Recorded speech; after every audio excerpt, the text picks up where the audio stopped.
Hello and welcome to the 11th video in my ABC video essay series. Today for the letter K, I want to talk about kicking the habit of hierarchy. This video probably should have been for the letter H, but we're on the letter K, so let's kick it. Why did France crawl into the hands of the original Napoleon complex after all the liberté of the French Revolution?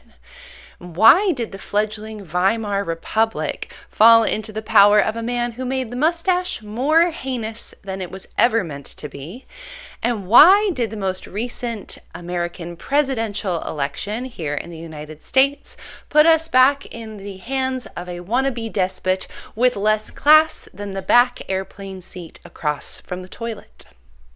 Many would argue that this is a psychological phenomenon, that our societies are perpetually on the relationship rebound, swiping through the dregs of a proverbial political Tinder for the next toxic alpha male. I think this theory is unfortunately probably pretty valid, but I also think that this trend towards totalitarianism is bigger than a communal reenactment of the father wound. I'm finding that this can be summed up in one word that encompasses everything from monarchy to patriarchy to really oversimplified scientific models that have justified human exploitation of ecosystems and animals and other people and even our own brains. And that word is hierarchy. The most basic definition of a hierarchy is a graded or ranked series. Now, this could be fine if we were just talking about something straightforward, like which fish are bigger than other fish. But the fact is that living in dominance hierarchies, as we do, hierarchies with inequalities of wealth and power that are maintained through coercive methods, we apply dominance hierarchy to every graded or ranked hierarchical series. And so instead of just looking at specific traits or characteristics, we look at a hierarchy as an absolute ranking of value and power.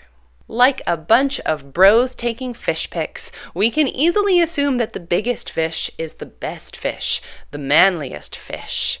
And this leads us to the same type of objectification, the same type of thinking that might lead someone to just fish for sport without any intention of eating or even selling the fish that you're killing. Hierarchy is deeply ingrained into our brains and the way we see the world. And I'm finding two big problems with this. One, this type of thinking can be used to uphold the dominance hierarchies and inequalities in our world today. And two, the very nature of stratified rankings de-emphasizes the connections between what we are ranking. And I'll talk more about that later. But suffice it to say that hierarchy is not only a framework of dominance, it's also a framework of loneliness. Hierarchy in our society is not usually a conscious choice. It's something that we're born into. It's a habit that we inherit. It's a habit that we are not even conscious of and therefore is very hard to break. It's a habit that separates person from person and separates people from their environments. It's a habit that keeps us crawling to kings and grasping at crowns. Interestingly, hierarchy originally meant rule of the high priest and referred to hierarchies of angels. And I'm not here to argue about angels, how many can dance on the head of a pin or otherwise, but I am here to point out how fundamental this concept of hierarchy has become to the way that we view ourselves and the way we view the world around us. And that's because in order to kick a habit, we first need to become conscious of it. We need to see how we acquired the habit, how this interacts with our daily lives, with our choices, and we need to make the unconscious conscious. So that's where we'll start today. One of the easiest ways to recognize a hierarchy is when it's drawn in a picture. Hierarchies are usually drawn as vertical models. Often these are linear lines or pyramids. This includes everything from food chains and chains of command to Maslow's pyramid hierarchy of needs to the carb-saturated food pyramid. And these models of thinking reinforce our habit of hierarchy. It is all too easy to look at a linear food chain and just think that an eagle is in all ways stronger and superior and more valuable than a mouse, for example. Of course, yes, in a one-on-one fight, an eagle will probably eat a mouse, but mice survive because they are very resourceful. They are good at hiding and escaping. They're also very adaptable. They reproduce quickly, and they are extremely resilient to adverse ecological conditions, which is not as true for eagles. So all that is to say that the value we place in a hierarchy depends on our criteria of judgment. And of course, a much better model of a food chain would be a circle, showing the circle of life, the fact that the apex predator also decomposes as part of the system. And an even better model is a food web that shows a more interconnected, complex, and dynamic picture of what's actually going on in an ecosystem without us imagining that somehow these apex predators are the alpha males of any given ecosystem. And this habit of biological, hierarchical thinking is way older than the food chain. For centuries, Western scientists placed all life, all plants and animals into a great chain of being, or a ladder, according to Aristotle, with human beings at the top of the chain, of course, as the closest to God and the ruler of all life, and other beings below us. This view of taxonomy places human beings as the crowning achievement of evolution, neatly justifying and perpetuating our abuse and exploitation of other species, ecosystems, and plants in our service. Yet, of course, even within our highest of species, the habit of hierarchy separates one human being from another. This is the authoritarian idea that we need order to be imposed in a top-down structure, that this is necessary to prevent chaos or even beneficial to the form and function of society. This type of social hierarchy was, of course, also found in ancient Greece, where Plato divided human beings into rulers, warriors, and producers, which not only differentiates their roles in societies, but also how much power they wield. Of course, this happened in a lot of ancient cultures, but ancient Greece is particularly relevant here because Western societies point to ancient Greece as a model of how society should be, the only ways that society could be, and it forms the foundation of a lot of our assumptions in our thinking. As human beings, we love to look around us and find patterns and ways that different areas of life reinforce each other. We like to learn from nature around us. But is what we're seeing really as accurate as we think? Well, one classic example is the beehive. Of course, yes, a beehive is a highly ordered society with differentiated roles. But is a beehive really a hierarchy? While all bees in a hive have different functions, no bee is truly higher or lower in terms of value or power. And eventually, 20th century scientists realized that bees actually have a hive mind, or a deeply interconnected consciousness. Yet when we talk about beehives, we still use the term queen bee to refer to the mother bee. And this reflects an old misconception that this bee actually ruled the hive. And really interestingly, for centuries, people thought that this bee was a king bee. That's also a misconception that goes back to ancient Greece, which I think is a really interesting indication of not only how we can project hierarchy, but specifically patriarchy onto the way we view the world around us. A similar type of hierarchical thinking is also perpetuated with Maslow's hierarchy of needs, which essentially places physical needs like food, shelter below, and in this case, more fundamental to non-physical needs like love, esteem, and creativity. To be sure, humans will die without food and water, but human beings have also died from lack of love and lack of self-fulfillment. The fact is that our needs are deeply interconnected, interrelated, and help us fulfill our other needs.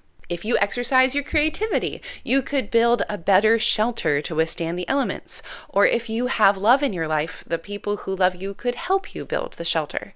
But I hear way too many people quoting Maslow's hierarchy of needs, saying that we need to meet our physical needs first before we worry about non-essentials like love and creativity. To be fair, Maslow did try to emphasize that our needs are interconnected, but because he represented them as a hierarchy, and then later Charles McDermott drew the hierarchy as a pyramid, we apply our assumptions about hierarchy to this pyramid.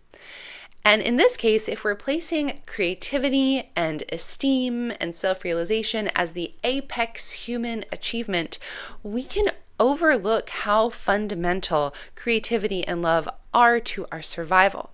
And to me, this demonstrates that the top of a hierarchy is not only a high distinction, it's also a distinction of loneliness. A distinction that denies how interrelated all of these aspects of a human being, or in the case of ecology, of an ecosystem, really are. This is especially true with misconceptions about the human brain that are still perpetuated today. Back in the 1960s, Paul MacLean created the triune theory of the brain. MacLean basically applied Plato's social model of intellectual rulers above spirited warriors above physical laborers to create a hierarchical model of the brain. This theory neatly separated the brain into three regions that presumably evolved separately over time: the reptilian or physical brain, the limbic or emotional system, and the neocortex for higher thinking. The myth of the triune brain, and particularly the evolution of the brain, is still perpetuated today, despite the fact that this theory has been misproved for many years, and I myself was quoting this theory until embarrassingly recently, because I see it in articles and workshops all over the internet. The triune brain theory has historically valued critical thinking as the apex human achievement, with emotional knowledge as secondary and physical knowledge as simply primitive. This has allowed school systems to focus on critical thinking more than students' emotional and physical skills and well-being, and it also justifies, yet again, our human exploitation of more primitive species because their brains are not as evolved as ours. But luckily, scientists have been learning that what makes the human brain so powerful is not hierarchical compartmentalization, but a deeply interconnected and embodied intelligence. Rather than a triune brain, it is more accurate to speak of an adaptive brain. Considering the brain as adaptive emphasizes the interdependence and plasticity of brain regions and the brain's ability to predict and adapt to future needs and conditions. Yet, even as these scientists in diverse fields from ecology to neuroscience are debunking oversimplified hierarchies in favor of much more complex and dynamic systems and web-like models, hierarchy is still a dominant habit of our own minds. So how do we kick the habit of hierarchy in our minds and in our societies? Kicking the habit of hierarchy is not as simple as dethroning kings, though we can do that too. To kick a habit, we need to form a new habit, a sort of replacement habit, if you will. Since hierarchy is a habit of loneliness, for a replacement habit, I suggest the habit of relationships. The kinds of relationships that change a simplified linear model into a complex and dynamic web. It's really hard to talk about a word like relationship amongst human beings without just sounding really utopian or soft or idealist. And really, I think that in itself demonstrates how much hierarchy has affected our thinking. So instead of discussing relationship in terms of anarchist theory or really any theory, I want to discuss relationship in terms of a story. And this is the story of Maslow's hierarchy of needs. I learned this story from a YouTube video that I'll link below, a talk by Blackfoot community member Ryan Heavyhead, who is also the director of Kainai Studies at the Red Crow Community College in Canada. But I want to summarize some key points of his story here because I think it demonstrates the difference between hierarchical and relational thinking better than I ever could. This story begins with an eager academic named Abraham Maslow. Maslow wanted to study the trends of sexual and physical dominance that psychologists were observing in primates to try to understand power, self-esteem, and social organization. In other words, alpha males, which were all the rage at the time, largely thanks to good old Freud. But Maslow's teacher and mentor, a woman named Ruth Benedict, did not agree with his assumption of dominance hierarchy, so she suggested that Maslow go spend time with the Blackfoot Siksika in Alberta, Canada. So Maslow arrived with his psychological questionnaire in hand, and when he proceeded to ask the Siksika elders about their dominance over others in their communities and about their dominance in their sex lives, they were rightly horrified. The Siksika community was not and is not a dominance hierarchy, but rather a community of interconnection and cooperation, where authority is earned and revocable, where children are respected like adults, where decisions are made through discussion and agreement, where wealth increases status only when it's given away. Maslow's concept of self-actualization came out of this time with the Siksika, where he observed that 80 to 90% of the Blackfoot people had a quality of self-esteem that was only found in 5 to 10% of his own population. So then what does this self-actualized community have to say about the hierarchy of needs that Maslow perceived in their culture?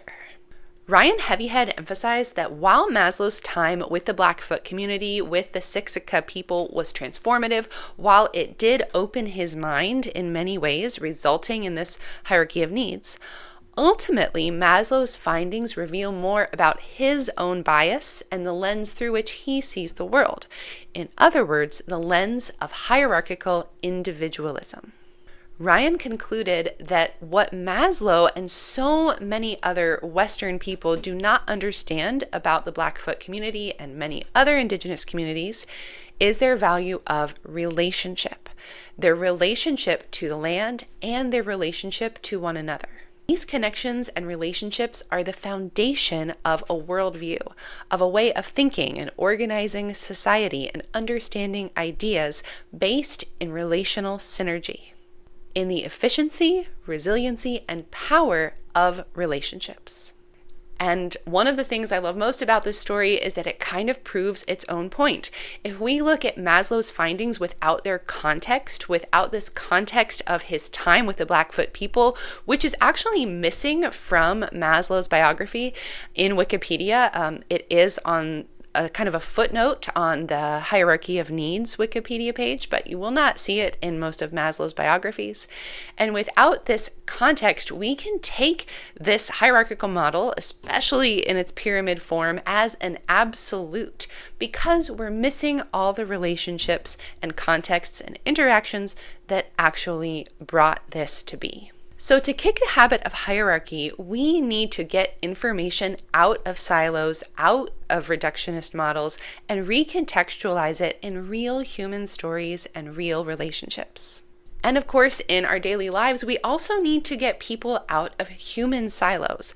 As corny as it sounds, we literally need to get to know our neighbors. We need to become curious about them, about their stories, their relationships, and form actual connections with people around us. And if we can make these changes in terms of how we think, in terms of how we live, we'll have a better chance of building movements and organizations that are built and organized around relationship rather than dominance hierarchy. On a larger scale, this can look like forming unions and co-ops, implementing restorative justice practices, and starting grassroots movements. And on a smaller scale, which I think is no less important, this can look like families and schools replacing coercive dominant structures with relationships and restorative practices, which I'll come back to that at the end. When an organization or group is based on strong relationships rather than a rigid dominance hierarchy, we won't see structure maintained by coercive rewards and punishments. Instead, you're more likely to see peer accountability that can grant and even revoke authority, where group decisions could be made through collaboration or even consensus. And you might also see power decentralized through shared ownership like co-ops, or through a network of roles defined by responsibility rather than a system of rank. Now, before you call me a utopian, I don't know of any group or organization that does this perfectly. I don't know of any utopias. We're human beings, so I'm not judging us by utopian standards. I don't know of any utopian hierarchies either, so that's not my standard for judgment. But before I end this video, I want to mention a few organizations that have kicked hierarchical habits to some extent in different ways. And I think that these are really important examples for us to expand our thinking about what relationship-based organization can look like. For example, Patagonia, a global outdoor apparel company, keeps leadership intentionally light and gives teams wide autonomy, showing that strong values can coordinate work without heavy control. Leadership exists, but it's understood to be situational and constrained, not positional or absolute. Mondragon, a massive Spanish federation of worker-owned businesses, ties authority to ownership, where workers elect leaders and cap pay ratios so that power flows from stakes, not ranks. Buurtzorg, a Dutch home care organization with more than 15,000 nurses, runs entirely through self-managing teams that set schedules, budgets, and care plans themselves. And Morningstar, a U.S. tomato processing company, operates without any managers at all, as employees negotiate responsibilities directly with peers. And beyond businesses, Wikipedia and Linux show non-hierarchy at internet scale, where reputation and contribution govern authority. Again, I'm not claiming that any of these organizations are perfect, and I'm also not an expert at any of these organizations. I spend a lot of time on Wikipedia. I find Wikipedia to be a great source, but as I mentioned, Maslow's biography had a huge gap. But part of the cool thing about Wikipedia is that you or I could go on there, create an account, and work to remedy that problem because it is collaborative, it is cooperative. And I think more than anything, these types of organizations should make us curious. What other ways could exist out there to organize human interaction and human endeavors through relationship, through web-like, more circular, interconnected models rather than vertical hierarchies? We need to get curious about relationship versus hierarchy in everything from business to politics. We need to ask questions like, if our president did not win the popular vote, are we really a democracy? Personally, I don't think so. And we can also get curious about why so many Americans voted for Trump in the first place. In addition to huge amounts of misinformation, I think the habit of hierarchy is at the crux of the issue. Because of this habit, one, people have a belief in dominance hierarchy, and two, people have a lack of relationship. So for example, with Trump voters, people are voting on the right of the political spectrum. And I've been really appreciating Daniel over on the channel What is Politics, pointing out that the right of a political spectrum exists to uphold a dominance hierarchy, whatever other messaging and propaganda may come along with that. And ultimately, I think a lot of people who voted for Trump do believe that we need an alpha male figure, and they're looking to a very perverted, destructive alpha male to try to solve their problems, even though he's making them worse. And then also, a lot of these people seem to have a lack of relationship. Specifically, many of these white, cis-identifying people voting for Trump might not have real relationships with people in the minorities that they are voting against in terms of their interests. And this is that lonely effect of hierarchy, that when we are in a lonely hierarchy, it's much easier to objectify other people and other life forms as less important than us. And what makes this really insidious is that it comes from the habit of hierarchy. And habits are often involuntary, something that we are not even conscious of. And we need to be made aware of it before we can really make a change.